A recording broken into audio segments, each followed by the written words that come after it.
love Erling Haaland as his dream signing. Is that at all a surprise to you? But also, does his length of contract give you some protection in the market? Can you tell me one club will not be Erling Haaland a dream? So I understand Barcelona is a dream from Erling and all the clubs in the world. So if Erling will not be with us, I would be a dream for Man City to have Erling. What is going to happen? Honestly, I don't know. I know it's long contract here, and I think he's doing really well, scoring a lot of goals, and had the feeling that the team helped him a lot and making a lot of actions to is able to score goals. And when he's play better to create more chances to score more goals. This is what happened. Always I want the team concede less and create more. And after it's only game. You know, than football, like you can create more, concede less, and lose a game or not winning. It's the only sport in the world. In golf, in basketball, handball, tennis, statistics are better, you win. 10 to 10, 100%. Football, no.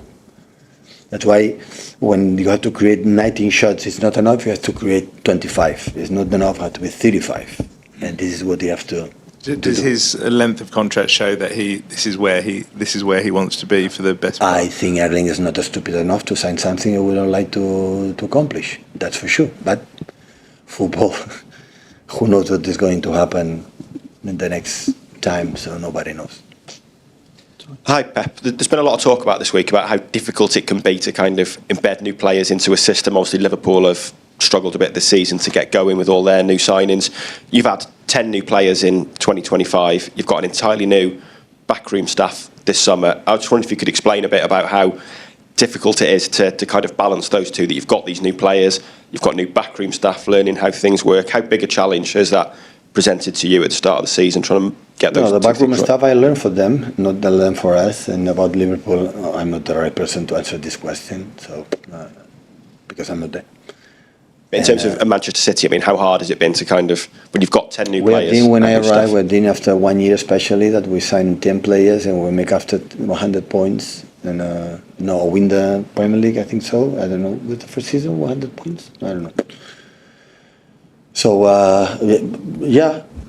But at the same time, I said before, maybe it's hard a little bit, but it's nice. It's nice. As much you know what you have to do to get better, stop. I like it. Hi, Pep. Obviously, Phil Foden had a few injuries over the last year, but it wasn't so long ago he admitted himself that he was struggling a little bit mentally. I mean, you're as a manager, obviously, you want the best players possible on the pitch. How important, though, was that patience with Phil to make sure that he was right both physically and mentally before you started bringing him back on the pitch again? How strong he is admitted that, right? So a figure like Phil can be open-minded and speak all the world society, like today in the young teenagers and even old people has struggled with that. As nobody is aware of that. Everyone can be that, and accept the reality. That's fantastic. That's why when I see him now, and forget about it performing at the level he's performing, because it's top level. The defense has been how his joy in the training session, his laugh, his vocal voice in the locker room, being back. It's enough. It's just what we want. The rest will help him to play as best as possible, because the quality is being there. Be healthy, you know.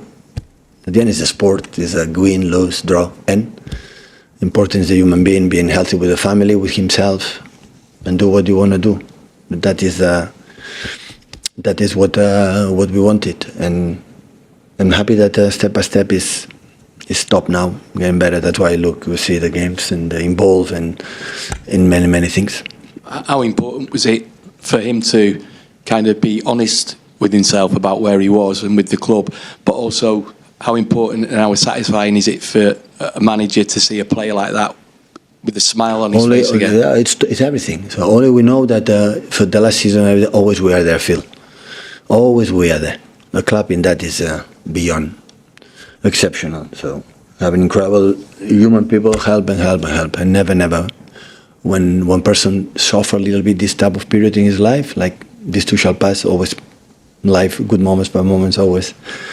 his next chapter is really, really, really good to feel that always we fought that, let them feel that we were there unconditionally, whatever happened. I don't care your performance when you feel in that way. The human being comes first in front of everything in life, and we try to to care the people in that way. So I'm happy that everybody knows the level he played last season, the playing this season is another situation. So, and even in the moments you play bad games, yeah, of course, everyone can do that. Important is feels good. Thank you, everyone. Then, thank you.